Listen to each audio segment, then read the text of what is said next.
DD news पर।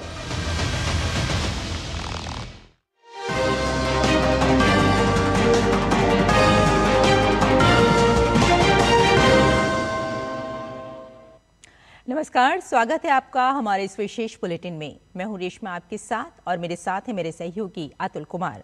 आइए headlines पर नजर डालते हैं।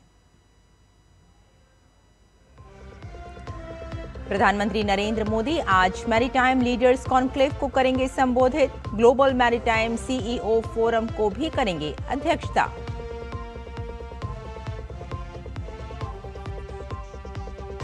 भीषण चक्रवाती तूफान मोन्था कमजोर होकर चक्रवाती तूफान में बदला। आज सुबह ओडिशा पहुंचने की संभावना। प्रभावित इलाकों में भारी बारिश का दौर। राहत एवं बचाव के लिए टीमें मुस्तैद। बिहार में चुनाव प्रचार चरम पर। अमित शाह, राजनाथ सिंह, योगी आदित्यनाथ और नीतीश कुमार की ताबड़तोड़ रैलियां। वहीं राहुल गांधी और तेजस्वी यादव भी आज कर सकते हैं संयुक्त जनसभाएं।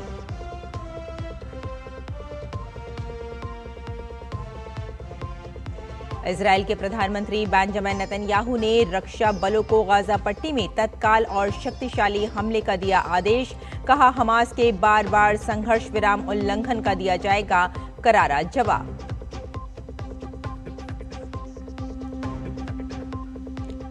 और कैनबरा में आज भारत और ऑस्ट्रेलिया के बीच 5 मैचों की T20 सीरीज का पहला मुकाबला। वनडे सीरीज में हार के बाद वापसी के लिए टीम इंडिया के हौसले बुलंद।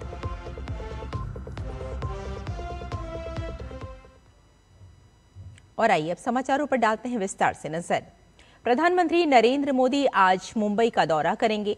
आज शाम को पीएम इंडिया मैरीटाइम वीक 2025 में मैरीटाइम लीडर्स कॉन्क्लेव को संबोधित करेंगे और ग्लोबल मैरीटाइम सीईओ फोरम की अध्यक्षता करेंगे। ग्लोबल मैरीटाइम सीईओ फोरम में वैश्विक समुद्री कंपनियों के सीईओ, प्रमुख निवेशक, नीति निर्माता, इनोवेटर्स और अंतर्राष्ट्रीय भागीदार वैश्विक समुद्री इकोसिस्टम के भविष्य पर चर्चा करेंगे। 31 अक्टूबर 2025 तक चलने वाले IMW का विषय महासागरों का एकीकरण, एक समुद्री दृष्टिकोण है। इसमें भारत के वैश्विक समुद्री केंद्र और नीली अर्थव्यवस्था में अग्रणी बनने के रणनीतिक रोडमैप को प्रदर्शित किया जा रहा है। IMW 2025 में 85 से अधिक देश भाग ले रहे हैं, जिसमें 1 लाख से अधिक प्रतिनिधि, 500 से अधिक प्रदर्शक और 350 से अधिक अंतर्राष्ट्रीय वक्ता शामिल हो रहे हैं। गंभीर चक्रवाती तूफान मोन्था तटीय आंध्र प्रदेश पर कमजोर होकर चक्रवाती तूफान में बदला गया है। मौसम विभाग के अनुसार आज सुबह करीब 9 बजे मोन्था को ओडिशा के तट पर पहुंचने की संभावना है। 10 किलोमीटर प्रति घंटे की गति से आगे बढ़ते हुए आंध्र प्रदेश के तटीय इलाके से ओडिशा की तरफ बढ़ रहा है। मौसम विभाग के आंकड़ों के अनुसार अगले 6 घंटों में ओडिशा के गहरे दबाव के क्षेत्र में मोन्था के और कमजोर पड़ने की संभावना जताई गई है। बंगाल की खाड़ी से उठा चक्रवाती तूफान मोन्था कल आंध्र प्रदेश के तट से 100 किलोमीटर प्रति घंटे की स्पीड से टकराया था, जिसके बाद से प्रभावित इलाकों समेत तमिलनाडु और पश्चिम बंगाल के तटीय इलाकों में भारी बारिश हो रही है। चक्रवात मोन्था के किसी भी प्रभाव से निपटने के लिए भारतीय रेलवे पूरी तरह से मुस्तैद है। रेलवे ने डिविजनल, जोनल और बोर्ड स्तर पर वॉर रूम सक्रिय कर दिए हैं ताकि हालात पर लगातार नजर रखी जा सके। पूर्वी तटीय डिवीजनों में आवश्यक संसाधन पहले से तैनात कर दिए गए हैं। विजयवाड़ा, विशाखापत्तनम और गुंटूर में टीमें अलर्ट पर हैं। ट्रेन संचालन पर विशेष निगरानी रखी जा रही है ताकि यातायात में न्यूनतम व्यवधान हो। रेल मंत्री अश्विनी वैष्णव ने आंध्र प्रदेश के मुख्यमंत्री एन चंद्रबाबू नायडू और ओडिशा के मुख्यमंत्री मोहन चरण मांझी के साथ साथ संबंधित रेलवे अधिकारियों से भी बात की। राष्ट्रपति द्रौपदी मुर्मू आज हरियाणा का दौरा करेंगी। अंबाला में राष्ट्रपति मुर्मू राफेल में उड़ान भरेंगी। ये किसी फाइटर जेट की उनकी दूसरी उड़ान होगी। इससे पहले 8 अप्रैल 2023 को राष्ट्रपति ने असम के तेजपुर वायुसेना केंद्र पर सुखोई 30 MKI लड़ाकू विमान में उड़ान भरी थी। छठ महापर्व की समाप्ति के बाद बिहार में चुनाव को लेकर सरगर्मियां तेज हो गई हैं। भाजपा ने भी चुनाव प्रचार तेज कर दिया है। इसी कड़ी में वरिष्ठ भाजपा नेता और केंद्रीय गृह मंत्री अमित शाह आज बिहार में 3 चुनावी जनसभाओं को संबोधित करेंगे। पहली चुनावी जनसभा दरभंगा में होगी, जहां अलीनगर विधानसभा क्षेत्र से भाजपा की उम्मीदवार मैथिली ठाकुर चुनाव मैदान में है। अमित शाह इस जनसभा में अलीनगर, गौरा बोराम, बेनीपुर, दरभंगा ग्रामीण और बहादुरपुर के मतदाताओं को संबोधित करेंगे। इसके बाद समस्तीपुर में होने वाली दूसरी जनसभा में वरिष्ठ भाजपा नेता अमित शाह रोसड़ा, वारिसनगर, विभूतिपुर और कुशेश्वर क्षेत्रों के मतदाताओं से भाजपा उम्मीदवारों के पक्ष में समर्थन मांगेंगे। और भाजपा नेता अमित शाह की तीसरी चुनावी रैली बेगूसराय जिले के बछवाड़ा और तेघरा विधानसभा क्षेत्र के लिए होगी।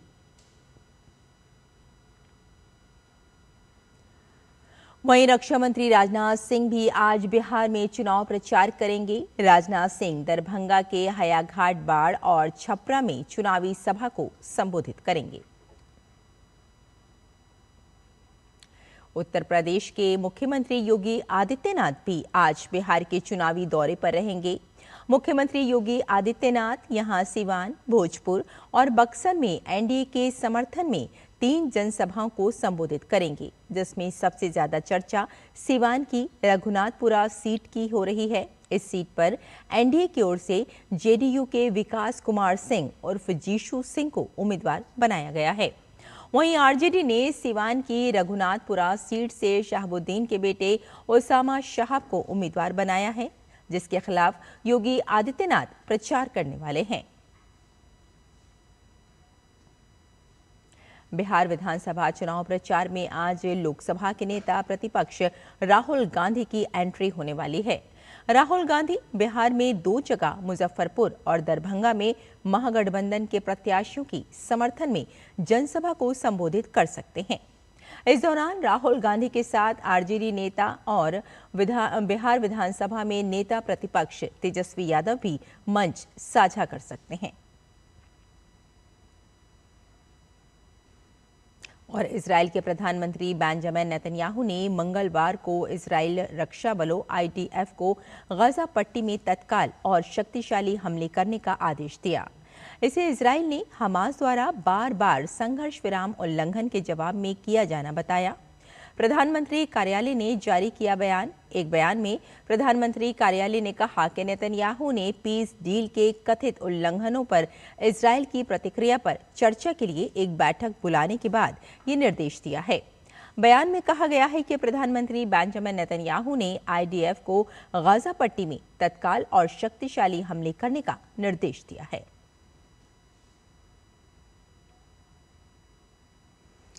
और ऑस्ट्रेलिया ने भारत के खिलाफ 3 मैच की वनडे सीरीज को भले ही 2-1 से जीता हो, लेकिन अब लड़ाई T20 की है।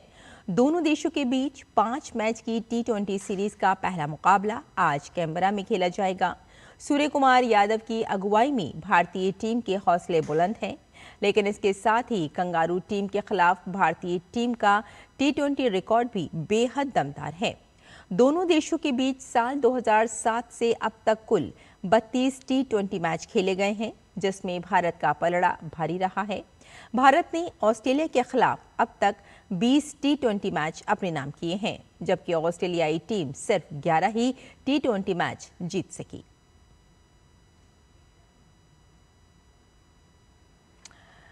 तो हमारे इस विशेष बुलेटिन में फिलहाल इतना ही। मुझे और मेरे सहयोगी अतुल कुमार को यहीं अनुमति दें।